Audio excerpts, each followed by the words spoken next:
नमस्कार, Ujjwala home kitchen मध्ये तुमच्या सर्वांचे पुन्हा एकदा खूप खूप स्वागत आहे।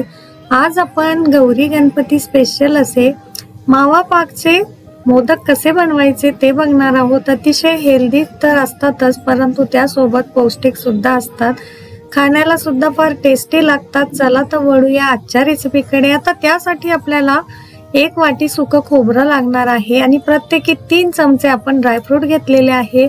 मनुके, काजू, बदाम, मगज बी सुद्धा आपण इथे घेतलेला आहे आणि खसखस आपल्याला इथे 2 चमचे लागणार आहे। पिस्ता सुद्धा आपण इथे घेतलेला आहे। डिंक लागणार आहे आपल्याला 3 चमचे। डिंक ऑप्शनल आहे, आवडत असेल तर घाला, काही ठिकाणी डिंक चालत नाही प्रसादासाठी, तर नाही घातला तरी सुद्धा चालेल। आपल्याला इथे 1 वाटी आपण मखाना सुद्धा घेणार आहोत। त्यापूर्वी आता हे जे काजू घेतलेले आहे ते छान असे साजूक तुपावर आपल्याला फ्राय करून घ्यायचे आहे। 2 चमचे साजूक तूप आपण कढईमध्ये छान असं गरम करून काजू बदाम मंद आचेवर कुरकुरीत होईपर्यंत भाजून घेतलेले आहे। आता जे 1 वाटी मखाना घेतलेला आहे आपण तो सुद्धा छान असा कुरकुरीत होईपर्यंत भाजून घेऊया। मखाना हा खूप पौष्टिक असतो, त्यामुळे आपण येथे हा वापरलेला आहे। असं दाबून बघायचं आहे, छान याचे तुकडे झाले की समजून घ्यायचं आपला मखाना क्रिस्पी झालेला आहे। आता तो काढून घ्यायचा आहे। पुन्हा कढईमध्ये 2 ते 3 चमचे आपण साजूक तूप टाकून घेतले। आता त्यामध्ये आपण जो डिंक घेतलेला होता 3 चमचे तो थोडा थोडा करून छान असा फुलेपर्यंत तळायचा आहे। डिंक कच्चा राहता कामा नये, नाहीतर तो मोदक मध्ये असा कचकच लागेल। आता हे जे 2 चमचे आपण मगज बी घेतलं होतं ते सुद्धा तडतड आवाज येईपर्यंत आपल्याला भाजून घ्यायचं आहे। आता हे सुद्धा काढून घेऊया आणि खोबरं 1 वाटी जे घेतलं होतं ते सुद्धा मंद आचेवर आपल्याला क्रिस्पी होईपर्यंत भाजायचं आहे। त्यातच आपण ही 2 चमचे खसखस टाकून तडतड वाजेपर्यंत भाजून घेऊया। आता ही सर्व जे ड्रायफ्रूट आहे ते व्यवस्थित भाजले गेले की आपले लाडू खायला सुद्धा फार खमंग टेस्टी लागतात आणि टिकायला सुद्धा भरपूर दिवस टिकतात। आणि आज आपण येथे साखरेचा वापर न केल्यामुळे हे लाडू अधिकच पौष्टिक बनतात। आता हे सर्व भाजून घेतलेले जे साहित्य आहे ते थंड होऊ द्यायचे आहे। त्यामध्ये अगोदर आपण मखाना बारीक करून घेऊया मिक्सरच्या भांड्यामध्ये, फाईन पावडर करून घ्यायची आहे याची। आपण बघू शकता येथे मिक्सर चालू बंद करून आपण पावडर करून घेतली।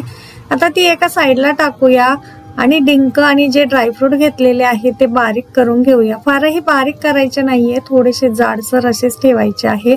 आपण फक्त खोबरं आणि मनुके यामध्ये बारीक करणार नाही आहोत। आता हे काही पिस्त्याचे काप आपण यामध्ये टाकून घेतलेले आहे आणि 1 चमचा वेलची पावडर सुद्धा आपल्याला यामध्ये टाकायची आहे। वेलची पावडरमुळे फार छान स्वाद येतो आपल्या मोदकचा। आता हे जे सर्व मिश्रण आहे हे 1 वाटीच्या साहाय्याने मोजायचं आहे।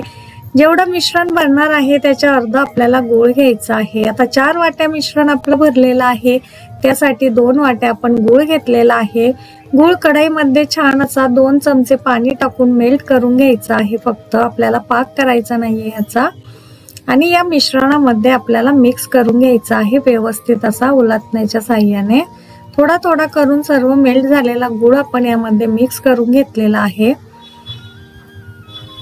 आता हे सर्व साहित्य आपण एका प्लेट मध्ये काढून घेऊया।